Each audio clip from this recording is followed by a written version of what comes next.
A paz do Senhor, povo de Deus. Por aqui Tony Pinho, canal Bíblia para o Cotidiano. Estou aqui para dar continuidade às nossas aulas da Escola Bíblica Dominical da editora Betel Dominical, que nesse primeiro trimestre de 2023 estamos estudando sobre o livro de Marcos, ou melhor, o Evangelho de Marcos, o servo e a missão a serviço da obra de Deus. Já chegamos à lição de número 10, isso mesmo, lição de número 10, que hoje vamos tratar da temática a manifestação pública do servo em Jerusalém. Você que é inscrito aqui do canal, que me acompanha há algum tempo, você sabe que essa não é a minha voz, essa não é o... Isso aí foi uma gripe que a semana passada, essa semana veio aí sobre a minha vida e me deixou cansado, me deixou sem voz, mas graças a Deus estamos nos caminhando aí para ficar melhor. Olha que eu faço devocional todos os dias. No sábado eu não consegui fazer o devocional Café com Deus Pai. Estou em processo de recuperação. Então você que é inscrito sabe que essa não é a minha voz. Se você é novo aqui, não se incomoda, que essa não é a voz do professor Tony. Ele está se recuperando aqui de uma gripe muito forte que, graças a Deus, só ficou ruim até agora a voz, né?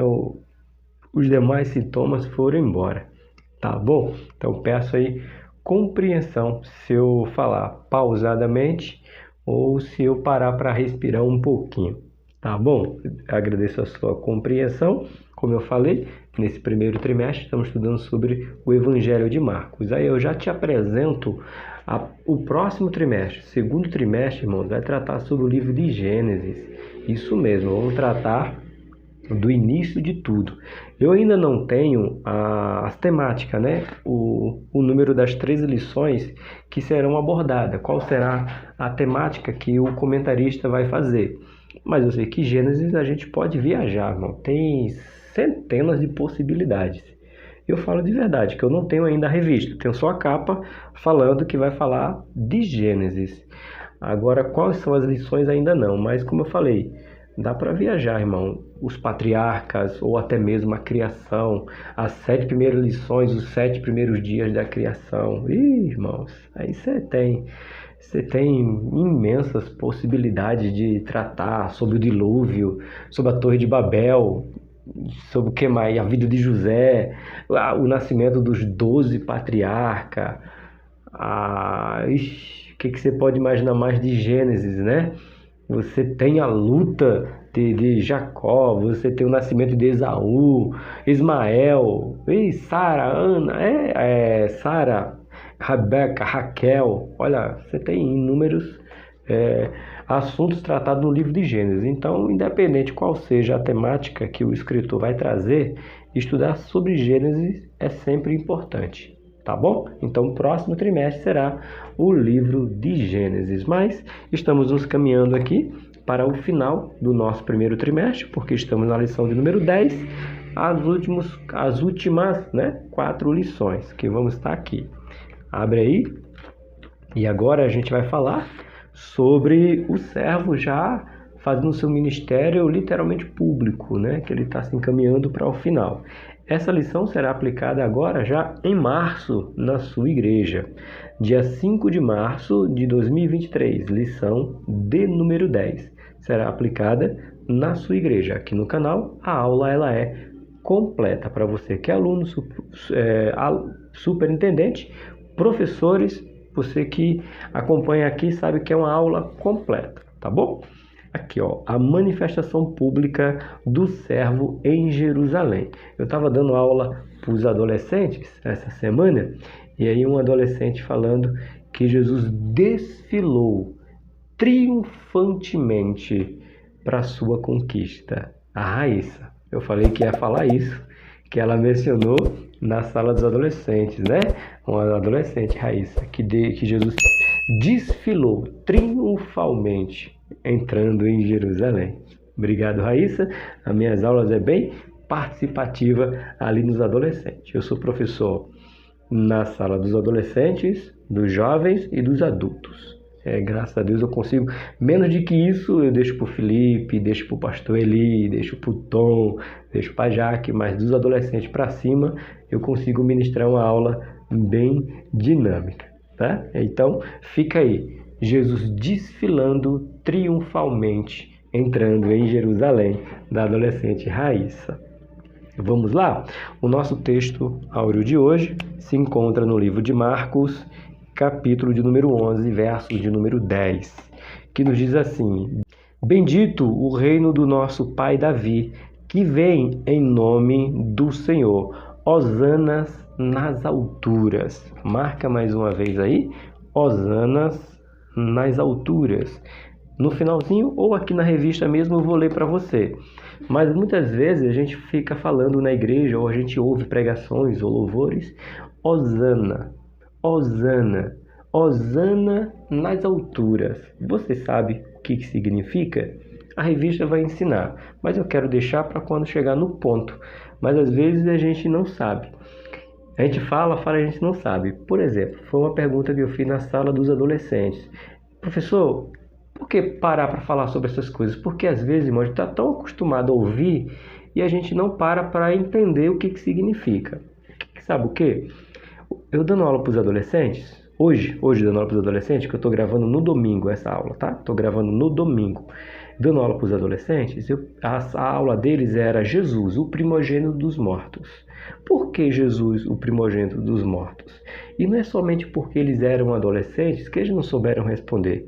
Muitos de vocês, se eu perguntar, superintendente, professor, pastor, os alunos aqui da sala dos adultos, não saberia me dizer assim, de bate-pronto, o que significa Jesus, o primogênito dos mortos. Se eu perguntar para você agora, seja honesto, você consegue dizer por causa disso, professor? Poucos param para pensar. E por que Jesus é o primogênito dos mortos? Porque ele foi o único morto que ressuscitou para não morrer mais. Lázaro, a filha de Jairo, o filho da viúva de Naim. Jesus ressuscitou eles, porém eles morreram de novo. Jesus não. Jesus ressuscitou e depois de ressuscitado está vivo e vai ficar vivo eternamente. Por isso que ele é o primogênito dos mortos, porque ele reviveu e nunca mais a morte o verá. Eita glória, foi a sala dos adolescentes de hoje, né? Que eu estou gravando aqui no domingo. Então a mesma coisa aqui é Hosana. O que significa Hosana de bate-pronto para você? Você sabe? A revista vai ensinar, então eu vou deixar para falar quando chegar no ponto. Mas é coisas que a gente está acostumado a falar e não se detém no seu real significado. Tá bom? Nossa verdade aplicada de hoje nos diz assim: como nosso Senhor Jesus Cristo, precisamos estar alerta para não nos desviarmos do plano de Deus para a nossa vida. Isso aqui é muito importante. Precisamos estar ligados como quem? Como Jesus Cristo. Anota aí, ligados como Jesus Cristo. Para quê? Para que a gente não venha perder o nosso propósito de vida. Tá aqui, Então, tem duas coisas. Quando nós olhamos para Cristo, pensamos assim, peraí, mesmo Jesus sendo Filho de Deus, veio a essa terra cumprir uma missão, e mesmo no decorrer dessa missão, ele passou por momentos difíceis de solidão, momentos de decepções, momentos de traição, ele não perdeu o seu foco. Mesmo mediante essas circunstâncias, ele continuou olhando para o seu alvo final, a sua linha de chegada. Então a gente tem que aprender com Jesus para continuar olhando para a nossa linha de chegada, tá bom? Essa é a nossa verdade aplicada. Os objetivos da lição de hoje é destacar que a casa do Senhor é um lugar de oração. Ponto. Já volto aqui para a gente meditar sobre esses três objetivos. Ressaltar o zelo que o Senhor tinha pela casa do Senhor. Casa do Senhor. Mostrar que o servo é rei e Messias. Rei e Messias. Vamos lá. A gente vai tratar sobre uma temática aqui um tanto quanto pesada para os nossos dias. Porque a casa de Deus, o templo, o tabernáculo, seria conhecida como um lugar de oração. E a pergunta é, a sua igreja? Quem me responde é você. Não responda da minha. A minha é a Deinamá. Eu respondo por ela, porque eu frequento ela. Eu congrego lá. Então eu respondo pela minha. Então não responda pela Deinamá. Você vai responder pela sua congregação, tá bom? E não queira olhar para a igreja vizinha. Olhe para a sua nessa pergunta que eu vou fazer. A sua igreja é conhecida como uma igreja de oração? Quem tem que responder é você. E você diz, uau, a minha igreja não é conhecida como uma igreja de oração. Ou a minha igreja é conhecida como uma igreja de oração. E eu sei que muita gente não gosta quando a gente fala de minha, né? Mas é a minha linguagem porque eu acredito assim, nós somos parte do mesmo corpo.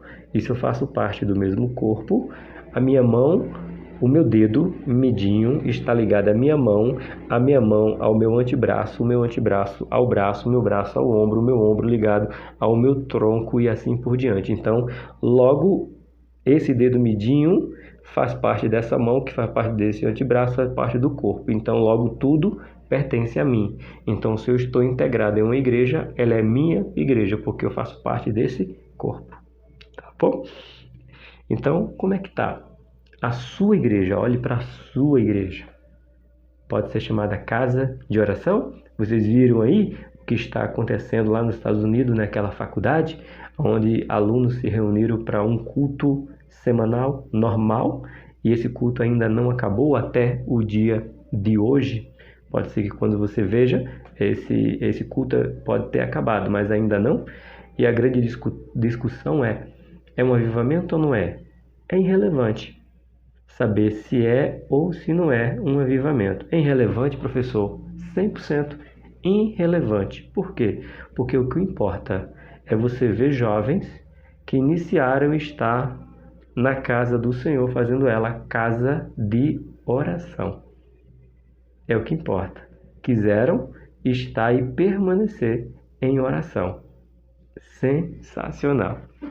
Nossa leitura hoje está no livro de Marcos, capítulo de número 11. Isso mesmo, chegando ao final do livro de Marcos. A leitura ela vai do 1 ao 7, corrente? 1, 2, não, ele pula o 3, mas depois vem para o 5, 6 e 7. Na descrição do vídeo, se você não tiver uma Bíblia impressa, tá bom?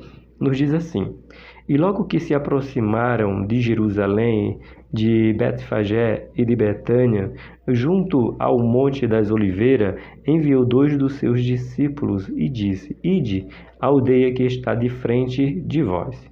E logo que ali entrardes, encontrareis preso um jumentinho sobre o qual ainda não montou homem algum. Soltai-o e trazei-o. E foram e encontraram o jumentinho preso fora da porta, entre 2 caminhos, e o soltaram. E alguns dos que ali estavam lhe disseram: que fazeis, soltando o jumentinho? Eles responderam e disseram-lhe como Jesus lhe tinha mandado, e deixaram-no ir. E levaram o jumentinho a Jesus e lançaram sobre ele os seus vestidos e assentou-se sobre ele. Uau, aqui é sensacional. Toda a Bíblia é sensacional, né, irmãos? Mas aqui Jesus mais uma vez mostrando o seu poderio. Primeiro, aqui é para se cumprir uma profecia. Vou ler aqui com você que profecia é essa. Mas antes de a gente chegar na profecia propriamente dita, Jesus diz assim: olha, a gente está indo para Jerusalém, então 2 discípulos, 2 desses, vocês vão até uma aldeia, vai encontrar um jumentinho preso em tal lugar, de tal forma, esse jumentinho ninguém montou nele, vocês vão pegar, vão trazer ele para mim, alguém vai perguntar por que vocês estão pegando, você vai dizer assim: o mestre mandou, aí eles vão deixar. Então Jesus já mostrou mais uma vez o seu poder, deles irem, encontrar o jumentinho, encontrar os argumentos, saber que aquele jumento não havia sido montado por homem e trouxeram ele até Jesus. É por isso que eu creio na Bíblia.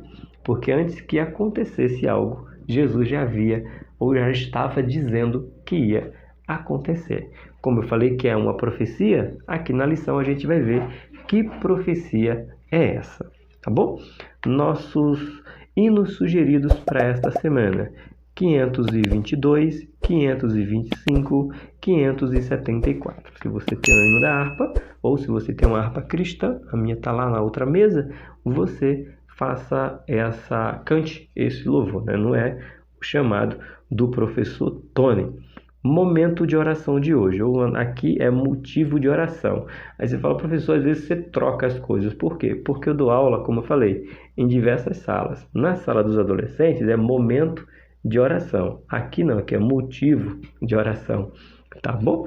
Mas o motivo de oração que eu esqueci de falar, eu não posso deixar de esquecer, não preciso nem abrir, que eu sei o nome dele. Abinair.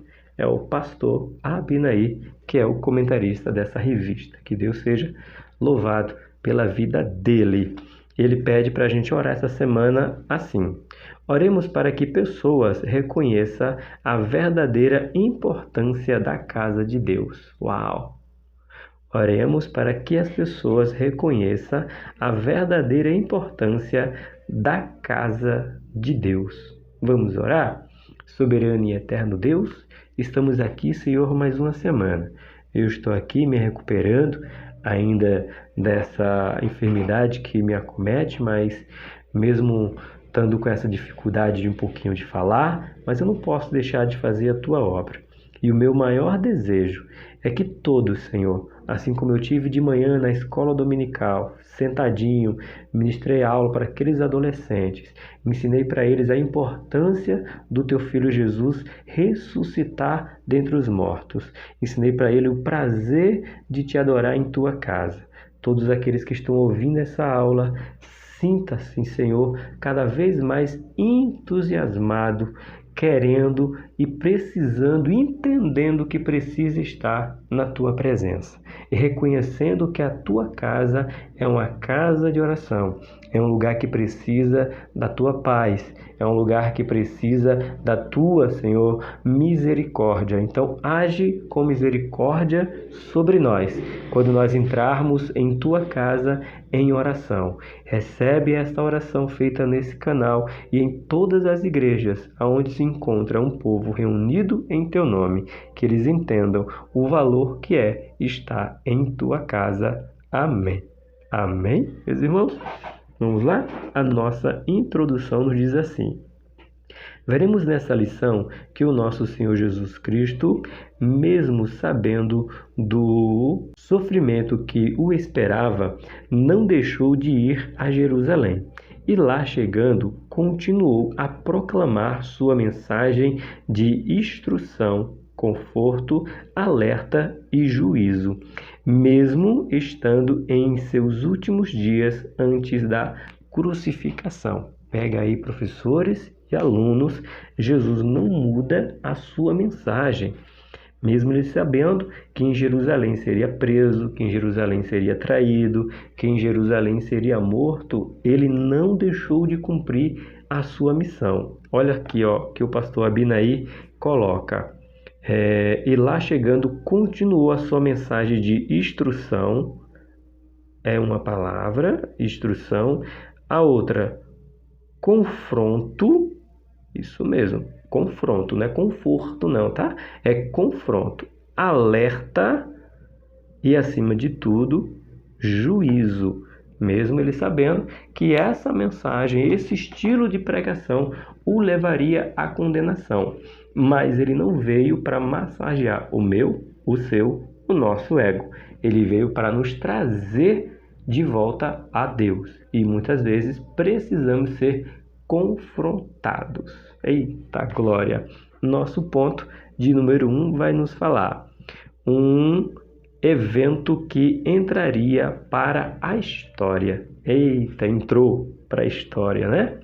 A entrada triunfal do Filho do Homem em Jerusalém é uma das poucas narrativas da vida dele que aparece em todos os 4 relatos dos evangelhos. Aqui é interessante, porque você sabe que evangelhos são 4, mas como é escola dominical, é necessário falar.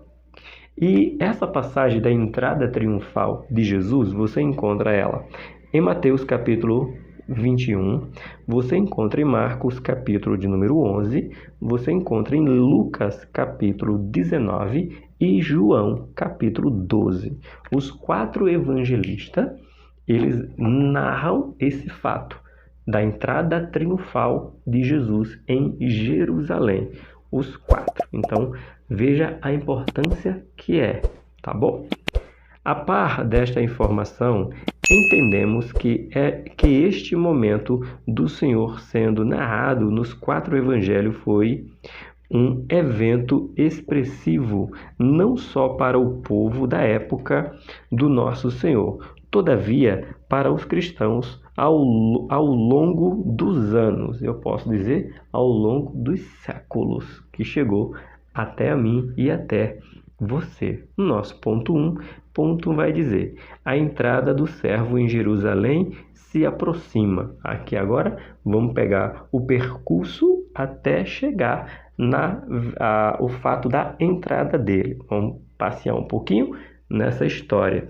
Nos diz assim: de acordo com Marcos, quando o servo de Deus se aproxima de Jerusalém, de Betfagé e de Betânia, junto ao Monte das Oliveiras, ele envia 2 dos seus discípulos até uma aldeia que estava de frente a eles, e disse ao que entrasse na cidade encontraria preso um jumentinho, no qual não havia sido montado por ninguém. Isso aí nós já lemos. Marcos, capítulo 11, versículo número 2. Foi o nosso texto de referência. Jesus ordena que os discípulos que o soltem e tragam o animal até ele. Disse ainda que se alguém perguntasse, os discípulos poderiam responder que o Senhor precisava dele. Onde é que se encontra? Marcos, capítulo 11, o verso de número 3. Certo? A gente não leu, né? Marcos 11:3, porque o escritor não coloca. Mas vamos ler agora, já que estamos em uma escola bíblica dominical. Marcos, capítulo 11, o versículo de número 3. Aqui. E se alguém vos disser, por que fazer isto? Dize-lhe que o Senhor precisa dele e logo o deixará trazer para aqui, tá? Então Jesus disse para ele que alguém ia perguntar e só dizer que o mestre foi que falou e eles iam entender que quem era que estava mandando. Então ia deixar eles levarem, não era um roubo, era um empréstimo de uma profecia judaica para ser cumprida. E a gente vai ver daqui a pouquinho aí essa profecia, tá bom? Vamos ir aqui, continuar, deixa eu ver se eu mudei. Isso mesmo, aqui continua. Não podemos esquecer que Jesus havia dito que em Jerusalém o Filho do Homem seria entregue aos príncipes dos sacerdotes e aos escribas, e o condenariam à morte, e o entregaria aos gentios, e escarneceriam dele, e açoitariam, e cuspiriam nele, e o matariam, e ao terceiro dia ele ressuscitaria. Lembrando que essa história é o livro de Marcos, capítulo de número 10, versos 33 e 34. Mais uma vez, precisamos entender, irmãos, por que nós temos que confiar nas Escrituras? Porque ela nos relata algo que ainda não havia acontecido. E quando vai acontecer, acontece nos mínimos detalhes. Esse relato de Jesus aqui, dizendo, eu vou para Jerusalém, vou ser entregue pelos escribas, pelos fariseus, serei cuspido, serei maltratado, serei morto, mas também vou ressuscitar. Ele disse isso antes de acontecer. E aconteceu do mesmo jeito que ele disse que ia acontecer. Vamos dar uma lida? Marcos capítulo 10, está aqui aberto, versículo 33 e 34, que está aqui, dizendo, eis que nós subiremos a Jerusalém, e o Filho do Homem será entregue aos príncipes dos sacerdotes e aos escribas, e o condenarão à morte, e o entregarão aos gentios, e o encerrarão e açoitarão, e cuspirão nele, e o matarão, mas ao terceiro dia ressuscitará. Então Jesus, ele fala de si próprio como seria. E quando aconteceu, não havia novidade, porque ele já proferiu assim como foi. Então você pode confiar em teu Jesus, tá bom? Vamos lá? Um comentário bíblico diz aqui assim: Jesus envia 2 dos seus discípulos a Betfagé para buscar um jumentinho do qual precisava para essa ocasião. A maioria das pessoas considera o jumentinho uma simples besta de carga, mas naquele tempo era um animal digno de ser montado por um rei. Aí a gente tem 1 Reis, capítulo 1, verso 33. Reis também montaram em jumentinhos, tá bom? Cristo precisava deste animal para que pudesse cumprir a profecia mencionada de Zacarias capítulo 9. Opa, aqui chegou aonde nós precisávamos para entender por que um jumentinho. Zacarias capítulo número 9, versículo de número 9.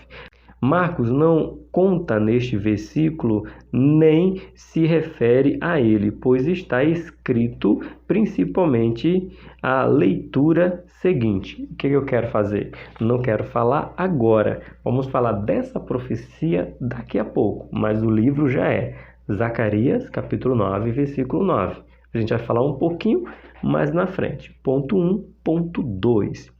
O servo planeja a sua entrada em Jerusalém.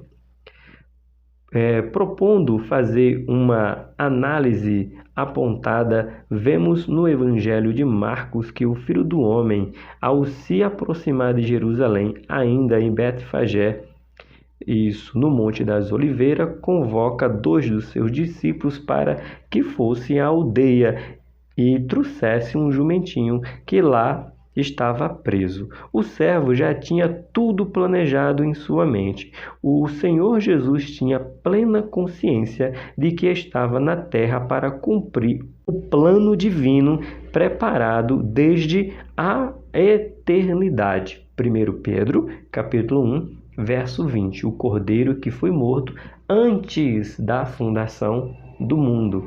Então, ele só está cumprindo o que já estava escrito antes da fundação do mundo. Confia no teu Jesus. Ele também sabia que tinha chegado o tempo de entrar em Jerusalém para ser entregue nas mãos dos homens, que já lemos Marcos capítulo 10, verso 33 e 34. Certo? Vamos para o nosso 1.3. Um momento especial para uma pessoa especial. Quem é essa pessoa? Nosso Senhor e Salvador, Jesus Cristo. Nos diz assim: importante a informação no Evangelho de Mateus, capítulo 21, verso 4, de que a entrada de Jesus em Jerusalém, assentado em um jumentinho, era para se cumprir a profecia de Zacarias, capítulo 9. Aí agora a gente vai entrar porque Marcos não menciona em detalhe. Porém, Mateus, capítulo de número 21, deixa marcado aí para você. Marca aí, ó. Mateus, capítulo de número 21, verso de número 4. Ele vai trazer com detalhe essa profecia e vamos estudar sobre ela agora, professores e alunos, que diz assim: Zacarias capítulo 9, verso 9.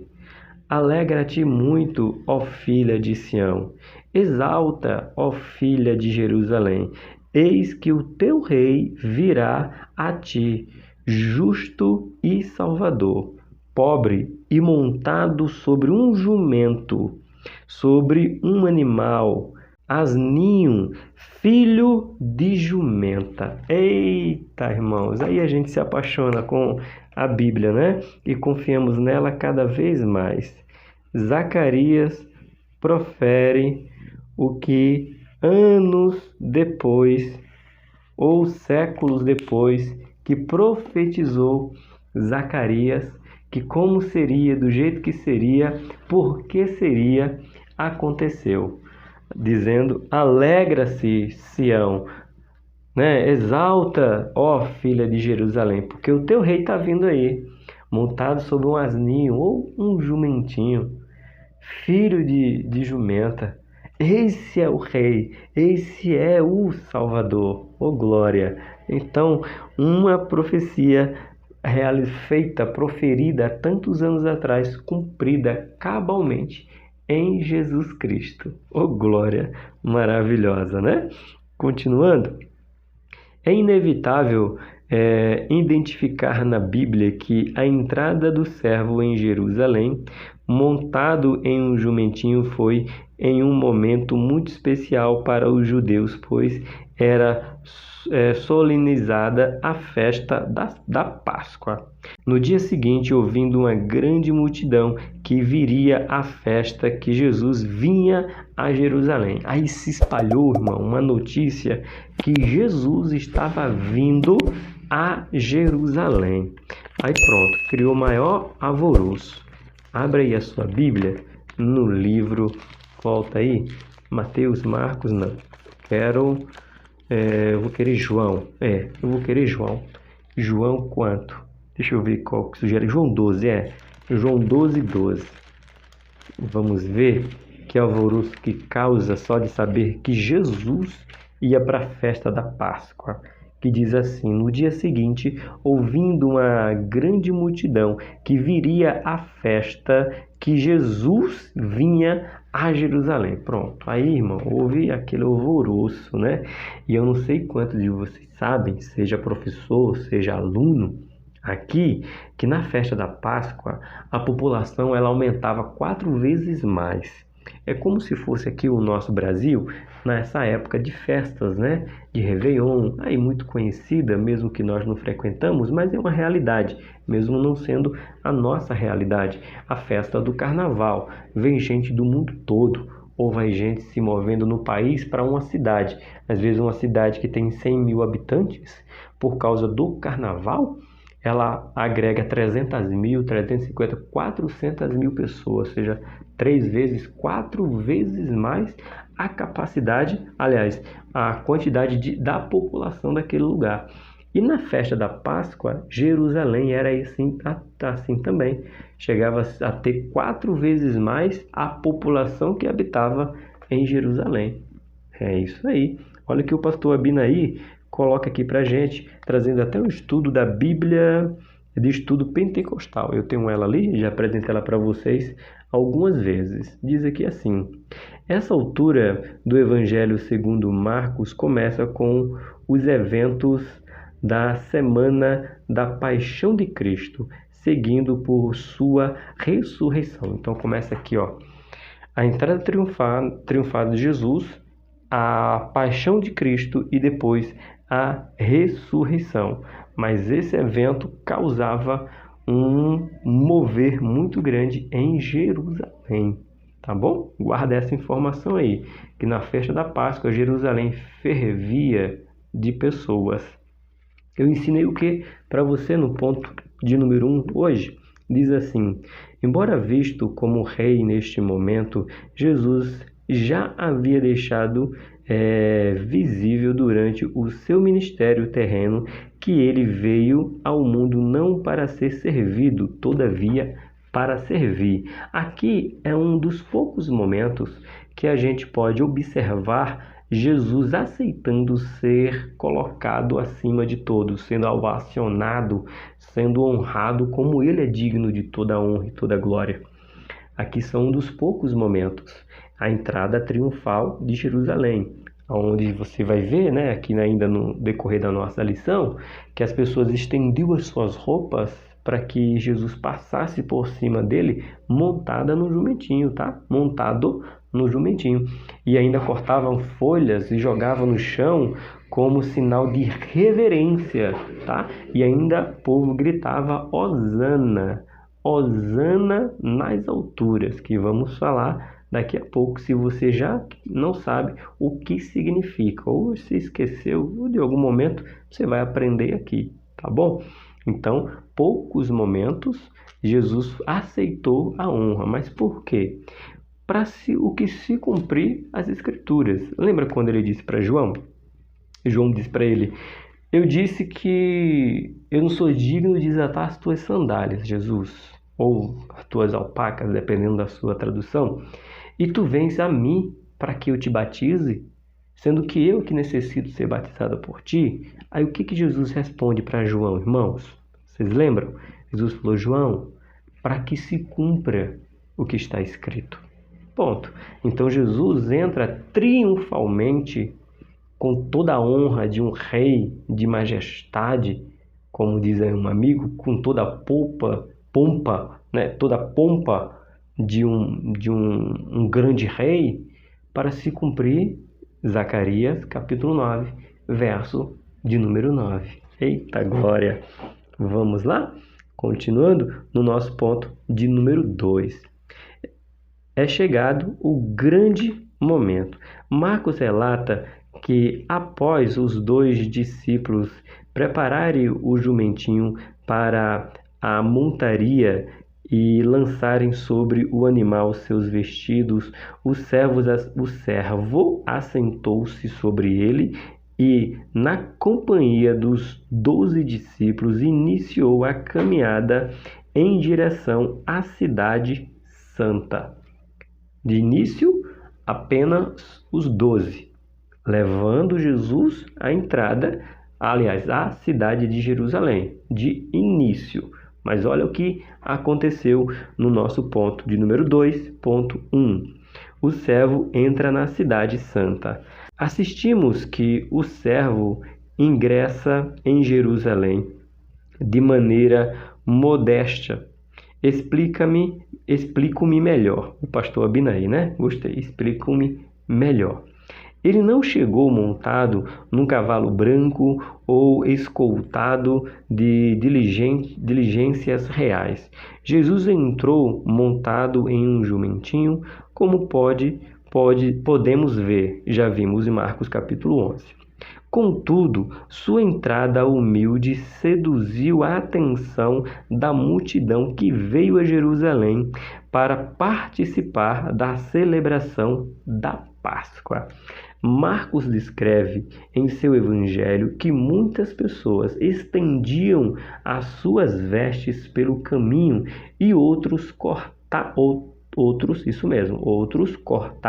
ramos de árvore e os espalhava pelo caminho.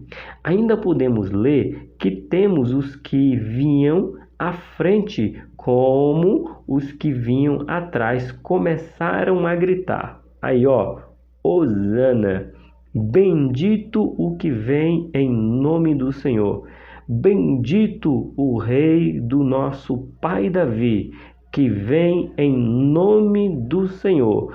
Hosana nas alturas. De tal modo o Filho de Deus entrou na cidade. Sobre o nome Hosana nas alturas. E o que significa Hosana? Um comentário bíblico que eu não sei pronunciar, Charles, agora o sobrenome do Charles aqui ficou impronunciável, é quase uma língua estranha, mano. SWINDLDOLL, impronunciável. Isso aqui, literalmente, a mãe desse moço falou em línguas na hora de registrar ele, mas fica com o Charles.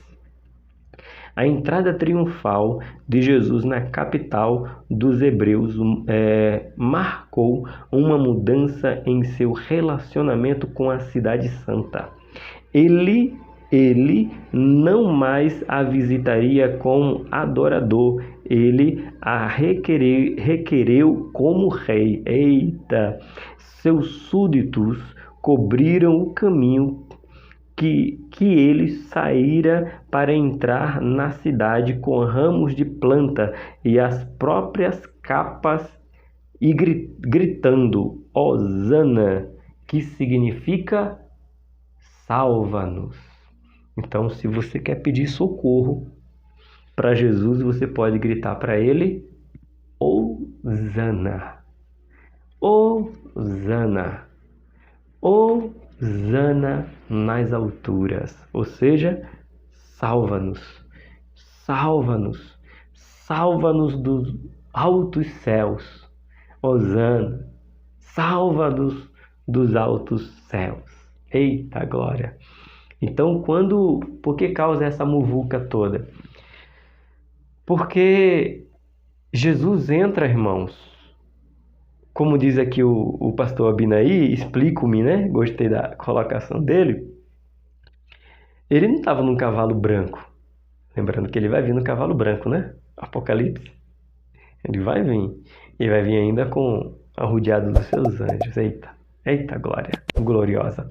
Mas nesse caso, ele estava apenas, abre-se um parênteses, sentado num jumentinho. Humilde. Ele estava num jumentinho, irmãos. Não tinha necessidade de ninguém dar honra para ele. Mas diz as pessoas que tiravam suas capas e jogavam no chão. Cortava galhos de ramos, de ramos de folha, jogava lá, de figueiras, ia jogando pelo chão. Mas isso era pouco diante do que ia acontecer. Por quê? Porque dizer Hosana era conhecido de nativos de Jerusalém a estrangeiro que significava. Era uma linguagem que ultrapassava linguagem hebraica, linguagem aramaica, linguagem romana. Era um verbete, podemos assim dizer, ou um jargão popular, podemos dizer, conhecido de todos. Então, quando todo aquele povo começa a gritar Hosanas ou Hosana, reis, o rei, o governador, os tretarcas, fugiu a palavra, acho que é isso, os príncipes, os sacerdotes, todos os fariseus e escribas disseram: que é isso? Estão gritando por um rei, porque Hosana era gritado pela vida de um rei que vinha com o seu poder para salvar um povo. E agora estão gritando isso para um homem montado no jumento? Que é isso? Vamos ver o que está acontecendo. Então, quanto mais se mutuava, mais o povo gritava Hosana. E mais o coração desses homens ficava atemorizado por um homem sentado no jumento que ia salvar o mundo. E que, na verdade, salvou o mundo, né? Que foi o nosso Jesus. Nosso 2.2. Uma tarde que entraria para a história. Ao entrar aclamado em Jerusalém e ser reverenciado pelo povo, Jesus adentrou no templo. Podemos observar que somente o evangelista Marcos descreve que ocorreria. Podemos observar que somente o evangelista Marcos descreve que acontecimento ocorreria ao anoitecer. E Jesus entrou em Jerusalém, no templo, e tendo visto tudo em redor, como fosse já tarde, saiu para Betânia com os 12. Ou seja, ele viu tudo aquilo, viu toda a glória dada ali a ele, prestada a ele, mas ele não era soberbo, irmãos. Não era a hora, o reino dele não era na terra. Ele simplesmente olha tudo. Cumpre-se toda a lei, todas as profecias, e ele simplesmente se retira para Betânia. Você lembra que em Betânia tem um amigo mais chegado dele, né? Betânia é lá a casa de Lázaro, né? Lázaro, Maria e Marta, né? E ele vai lá para a casa de amigos, em vez de ficar no meio da multidão que estava gritando: salva-nos. Ele foi para a casa dos seus amigos. Eita glória!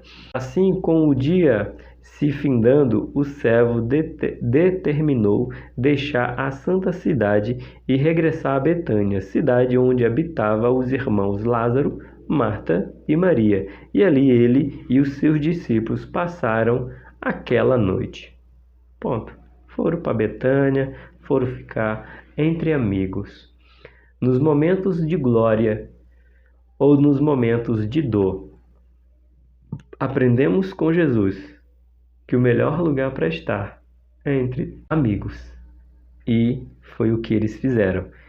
Ficaram entre amigos, na casa de Maria, na casa de Marta e na casa do seu amigo Lázaro, que ele disse que o amava muito.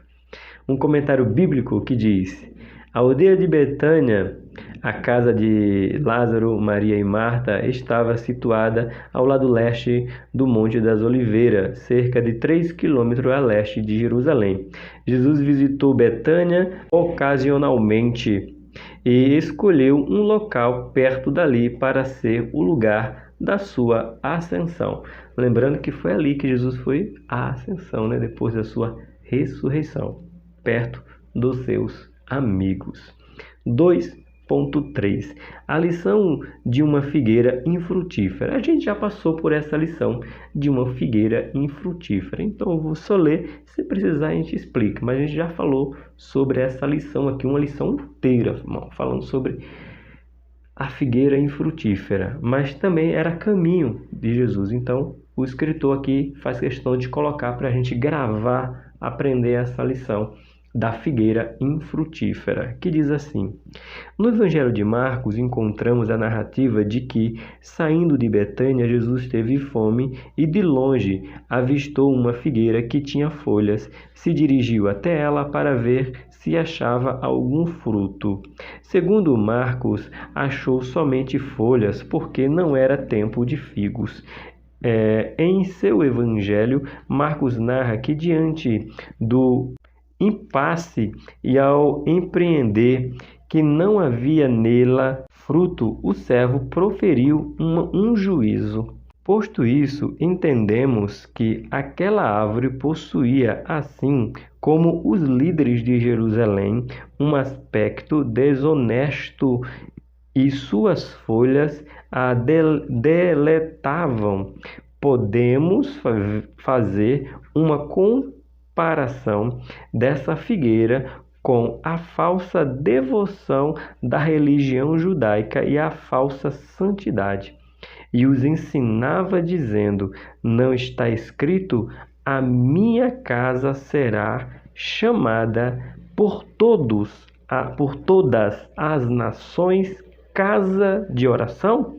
Mas vós a tens feitos casa de couvi de ladrões. Meu Deus, que palavra dura de Jesus. Que palavra pesadíssima. Aqui o escritor Abinair, ele faz essa ligação da figueira com a vida religiosa dos escribas, fariseus, sacerdotes, doutores da lei, que fingiam uma coisa e era outra. Lembra que lá no nosso começo da nossa aula, no nosso objetivo, eu perguntei: a sua igreja, a sua, não olha para a minha, olha para a sua igreja, ela pode ser conhecida como casa de oração? Jesus está dizendo: as nações deveriam conhecer a sua igreja como casa de oração. A pergunta é: está conhecendo a sua igreja como casa de oração? Está conhecendo a minha casa, Jesus falando, como casa de oração? Meu Deus! Jesus responde: pelo contrário, estão sendo conhecidas como covis de ladrões. Meu Deus! Que forte, hein, Jesus? O que eu ensinei para você no nosso ponto 2? O servo deve ser o modelo a ser seguido. Ele gostava de estar entre seus amigos, os irmãos Lázaro, Marta e Maria, e condenou os falsos religiosos dos líderes judeus e a sua falsa santidade. Comparou com uma figueira que só tinha folha, mas não tinha fruto. Vamos para o nosso ponto de número 3. Você já se inscreveu? Você já curtiu? Você já deixou um comentário? Você já compartilhou? Você já orou pelo canal? E você já contribuiu da melhor maneira que você pode? Não esqueça que a frase é: se você puder e se você quiser. O Pix do canal está aí. Você oferta conforme a sua vontade e a sua possibilidade. Vamos para o nosso ponto de número 3. O zelo do servo pelo templo. Pelo que podemos ver nas Santas Escrituras, Para o povo judeu, o templo sagrado, situado na Santa Cidade, possuía uma grande estima, pois representava a presença permanente de Deus entre o seu povo. Dentro deste enfoque, Jesus ensina que neste ambiente santo todo deveriam ser realizado com zelo e respeito, como lugar de oração, ensino da palavra e entrega a Deus. O que nós estamos vendo, né, mais uma vez, o que está acontecendo lá naquela faculdade nos Estados Unidos. Tudo tem que ser feito realizado com zelo, respeito e, vamos lá, ensino da palavra e entrega a Deus. Eu não sei se já é aqui ou se é no ponto 3.1. Eu vou falar um pouquinho, porque tem muita gente confundindo uma coisa com a outra. E pior que é muita gente mesmo, tá? Eu vou explicar para você. Deixa eu ler aqui o ponto 3.1 que eu te explico onde é que muita gente tem confundido uma coisa com a outra e não tem nada a ver uma coisa com a outra. Mas tem gente confundindo. Então precisa de um esclarecimento. Olha só. 3.1. Jesus expulsa os mercadores do templo. Impregnado de intelectualismo, o evangelista Marcos descreve que, posteriormente à aclamação de Jesus em sua entrada em Jerusalém, onde foi ovacionado pelo povo, ele entrou no templo. Conforme observado, Jesus começou a afugentar os que vendiam e compravam no templo. Ponto. Tal postura permite dizer que ele não se agradou de nada que estava vendo naquele ambiente. É mister notar que ele derribou as mesas dos cambistas, as cadeiras dos que vendiam pombas, carregados de certezas. Podemos dizer que o servo de Deus afugentou os negociantes do templo, porque estavam fazendo da casa de Deus uma casa de negócio, roubando os que vinham a Jerusalém para adorar a Deus com sinceridade de coração. O servo possuía o entendimento de que esses líderes religiosos não tinham reverência pela casa de seu pai. Ponto. É fato? É. Foi uma realidade? Foi. Jesus botou para fora os cambistas, os comerciantes de lá? Verdade. E literalmente podemos até dizer, né? A pontapé. Virou a banca, quebrou tudo, pegou o chicote, expulsou todo mundo. Professor, e por que você falou que confunde algumas coisas? Irmãos, entenda uma coisa. Naquele tempo, a lógica do culto era outra. Não tem nada a ver com o nosso, que não dá nem para a gente, vamos dizer assim, contextualizar. Não tem possibilidade. Tem coisas na Bíblia, se você não pegar um comentário bíblico bom, cadê Usos e Costumes? Meu amigo Flávio, mesmo que me deu o livro do Hernandes Dias Lopes, deixa eu ver o que o Flávio me deu. Eu quero ler o nome. Eu tenho ele ali. Pera aí, ali, ó. Manual dos Tempos e Costumes Bíblico. Se você não tiver um livro que vai trazer para você a lógica de como era nos tempos do Novo Testamento, do Antigo Testamento, muitas vezes, muita coisa, irmão, não dá para contextualizar para os nossos dias. A voz está falhando já. Então, um pouquinho de paciência que eu já estou acabando, que eu também já estou sem voz. Não dá. Por exemplo, quando Jesus derruba aquilo que está acontecendo lá no templo, era naquele costume o quê? Oferecer animal. Os pobres ofereciam rolinhas, pombos. Quem tinha um pouco mais oferecia uma ovelha, um cordeiro. Quem tinha um pouco mais oferecia um boi, um novilho. Então, as ofertas, isso aí foi dado lá em Moisés. Quanto mais dinheiro você tinha, maior era a sua oferta. Menos você tinha, menos era a sua oferta. Contanto que você ofertasse na casa do Senhor. Só que lá, eles estavam fazendo isso. Só que lá não tinha sacrifício de oferta. Eles estavam comprando e vendendo, entendeu? Não tinha literalmente o sacrifício, era só comprar. Então eu chegava lá de qualquer jeito, de qualquer maneira, comprava, eu não tinha sacrifício nenhum para mim de oferecer. E com isso as pessoas chegavam lá e diziam bem assim, ó, e aonde é o agravante, ó, eu tenho aqui uma ovelha, quero sacrifício mais padrão.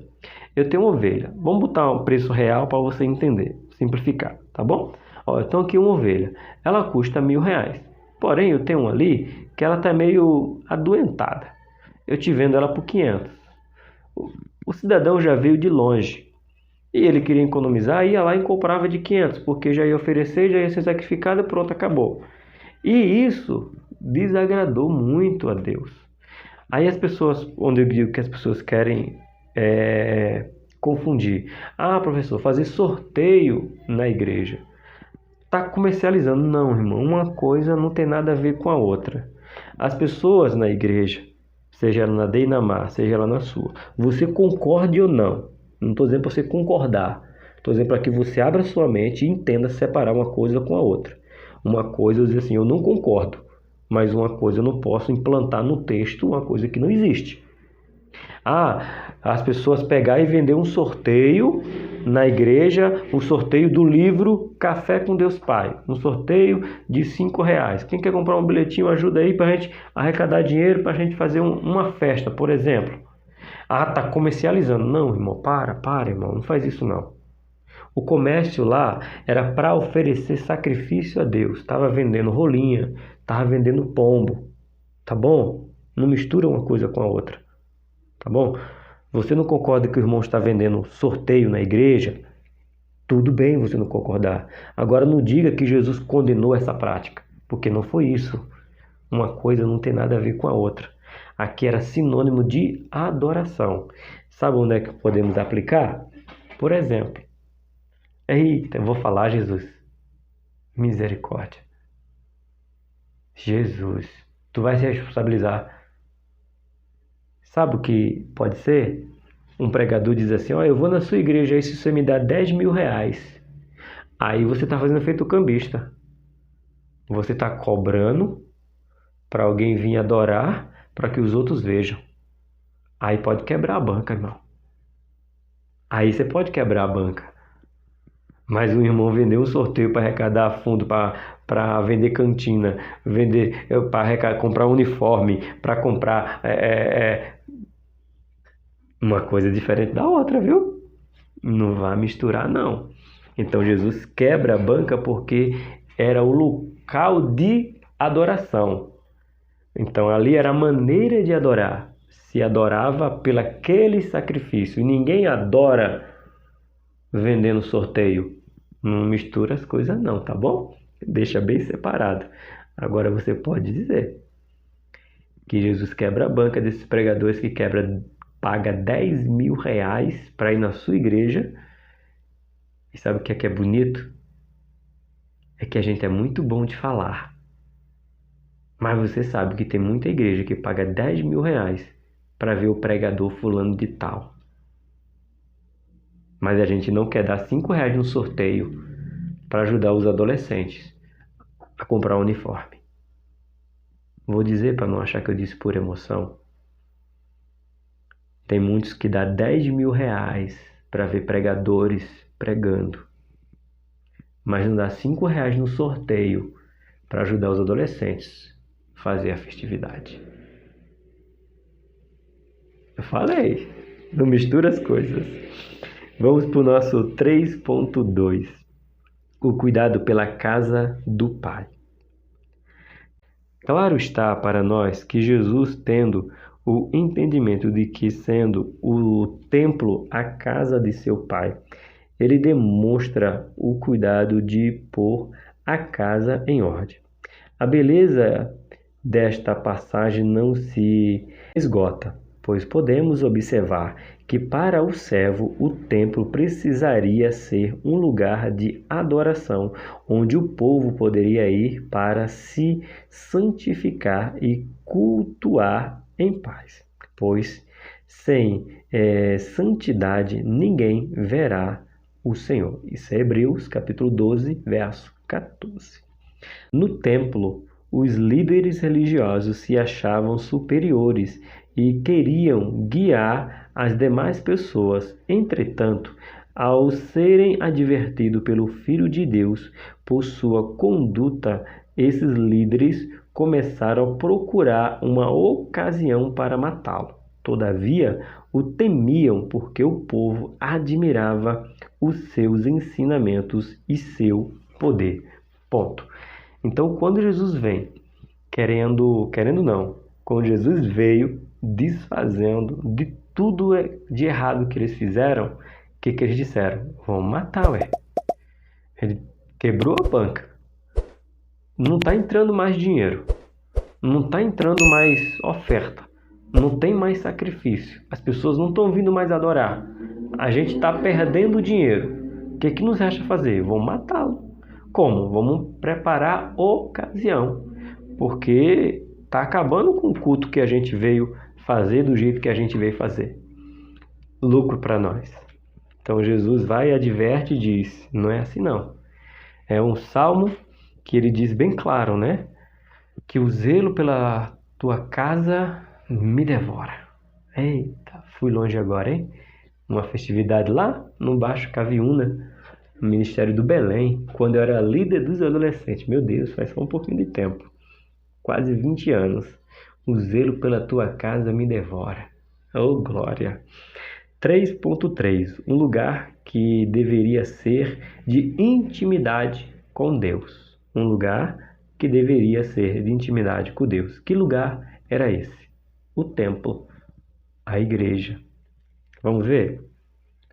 O profeta messiânico Isaías havia proferido de que a casa de Deus deveria ser conhecida como casa de oração. Também os levariam ao meu santo monte e os festejarei a minha casa de oração. Os seus holocaustos e os seus sacrifícios serão aceitos no meu altar, porque a minha casa será chamada casa de oração para todos os povos. Isaías 56, verso de número 7. E lá em Jerusalém não estava sendo casa de oração, estava sendo casa apenas de lucro daqueles que estavam comprando e vendendo. Sim, professor, quem estava comprando estava lucrando? Sim, porque poderia custar muito mais, ele pagava muito menos. Então, é lucro para quem compra e lucro para quem vende, certo? E aí ele continua. Jesus, sendo conhecedor das Escrituras, disse aos líderes religiosos: não está escrito, a minha casa será chamada por todas as nações casa de oração? Pergunta. Ele perguntou para os escribas, não seria? Marcos capítulo 11, 17, não seria assim? Mas Jesus responde, como que a casa dele estava sendo conhecida? Mas vós a tendes feito covis de ladrões. Eita, é forte demais. Eu pergunto, agora sim, a gente pode simplificar e tentar contextualizar. Será que as igrejas elas estão sendo covis de ladrões ou elas estão sendo conhecidas como casa de oração? É uma pergunta que eu não tenho que olhar para fora. É uma pergunta que eu tenho que olhar para dentro. Como o próprio Isaías diz em Isaías 6, ai de mim, que vou perecer, porque eu vi que eu sou pecador. Os meus lábios proferem pecado. Então Isaías, antes de olhar para fora, ele olhou para dentro. Então a reflexão tem que ser eu olhando para dentro da minha casa, congregação, igreja, templo, para depois eu olhar para o do outro. Pensa nisso. Eu ensinei o que para você no ponto 3? O Templo de Jerusalém havia deixado de ser casa de oração para se tornar um espaço de comércio e exploração aos que iam até o local para adorar ao Senhor. Se aproveitavam dos adoradores para extorquí-los, e os adoradores, infelizmente, preferiam pagar do que adorar sinceramente. Eu gosto de dizer e muitos não concordam. E para mim tudo bem, não vamos brigar por isso. O problema não é quem cobra. O problema é quem paga. Fala de novo, professor. O problema não é quem cobra. O problema é quem paga. Porque eu posso cobrar de você e falar que eu preciso que você faça um Pix de R$1.000 para mim agora. Para manter esse canal no ar, eu preciso que você faça um Pix de R$1.000 agora. Qual o problema de eu cobrar? Nenhum. O problema está em você alimentar o meu desejo de cobrança e depositar 1.000. Aí eu vou gostar porque 10 depositou 1.000, virou quanto? 10.000. Da noite por dia. É bom demais. Eu quero esses 1.000? Pode depositar, irmão, eu aceito. Mas você entende que onde eu quero chegar? O problema não são os pregadores que cobram 10.000. São as igrejas que pagam 10.000. Porque se as igrejas não pagassem, não teria quem cobrasse. Se as igrejas não pagassem, não teria quem cobrasse. É isso aí. Vamos concluir? Numa narrativa consciente, Jesus formou com clareza a ideia de que precisamos resgatar o verdadeiro significado do ambiente que o templo possui para a adoração, para a oração e adoração ao Pai Eterno. Quem vai valorizar sou eu, mas a gente está muito acostumado, não posso dizer nem bem e nem mal acostumado. Sabe o quê? Vamos fazer a festa da mocidade. Vamos convidar o pregador fulano de tal. O presbítero que está na sua igreja, professor da escola dominical, não serve, né, para pregar no congresso de vocês. Entendi. Ciclo de oração. Vamos convidar a irmã intercessora, não sei da onde, não sei como, não sei quando. Mas a irmã que ora todo dia nas terças-feiras, ela não serve para pregar no congresso, né? Vamos fazer festa dos adolescentes? Então, vamos convidar aquele jovem que está dedicado à palavra, está indo para o monte. Não, vamos trazer alguém de fora, né? Então, a gente está muito acostumado a valorizar muitos de fora e não valorizar os de dentro. Aí os de fora dizem, eu vou. Mas se você me abençoar, vocês estão me vendo? Conseguem me ver? Eu vou se vocês me abençoarem. Professor, se eu convidar você para vir pegar aqui, você vem? Vou. Qualquer lugar do Brasil. Quanto você cobra?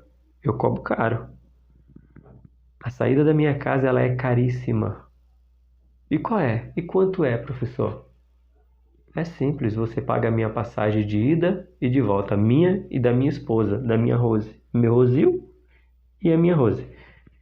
Se você não me der a passagem para que eu saia da minha casa, ou se você não pagar meu Uber ida e volta, ou se você não pagar a minha passagem de avião ida e volta, eu não saio da minha casa. Sabe por quê? Eu não sou desigrejado. Eu dou aula domingo, escola dominical na minha igreja. Eu dou aula de casais casados para sempre na minha igreja. Eu faço devocional na minha igreja só para os homens. Não sou desigrejado. Então, você tem que valorizar mais os irmãos da sua igreja. Quer me convidar? Nunca cobrei R$1. No entanto, eu não saio da minha casa. Se você não entender que eu não sou desigrejado e você só me leva para lá se você pagar a minha despesa para ir até lá, mas dinheiro, eu desafio qualquer um, porque eu sirvo ao Deus. Eu prego aonde precisar, porém, repito, vou me aproximar de você. Eu não sou desigrejado. Eu tenho igreja para congregar. Hoje de manhã, na escola dominical, encontrei o meu pastor, me abraçou, o meu co-pastor. Eu não sou desigrejado. Então, se eu não for pregar na sua igreja, irmãos, eu continuo congregando na minha igreja. Mas deixa eu te dar uma dica. Valorize mais os irmãos de sua igreja. Honre mais os irmãos de sua igreja. E toda vez, aí é um conselho que você deveria levar para o resto de sua vida. E toda vez que alguém disser que vai na sua igreja, mas só vai se você der uma oferta, leva não, irmão. Sério, professor? Leva não. Porque se alguém realmente quer levar a palavra de Deus sinceramente, a única coisa que ele vai pedir para você é a passagem de ida e de volta. É a passagem. Se é perto, o Uber. Ou um irmão vai buscar e vai trazer ele para casa. Se ele disser, eu vou aí, nem que seja R$100, não vai não, irmão. Aceita não. Porque em vez de você dar 100, 200, 300, 1.000, 10.000 para alguém que vê de fora, por que você não dá para um irmão de sua igreja? Que você vê que ele é crente e leva a palavra de Deus com seriedade. Essa é a reflexão. Esse é o ensinamento. Jerusalém reconheceu quem era Jesus, só para se cumprir a profecia. Mas esse mesmo povo que gritaram Hosana, Hosana, Hosana nas alturas, foi o mesmo povo que gritou: crucifica, crucifica, crucifica. Valorize os de dentro, para depois você honrar os que vêm de fora. Que Deus abençoe. Uma excelente aula. Amanhã de manhã, se Deus permitir, Café com Deus Pai. 7h30 ao vivo e fica gravado durante todo o dia. Aliás, fica aí no canal para sempre, para você ver o quando você puder. Deus te abençoe. Não esquece de orar pelo Rosil, carece das suas orações. Rosil é o nome dele. Aquela é a minha Rose. Aqui o Tony Pinho, canal Bíblia para o Cotidiano. Que Deus abençoe vocês. Até a próxima aula.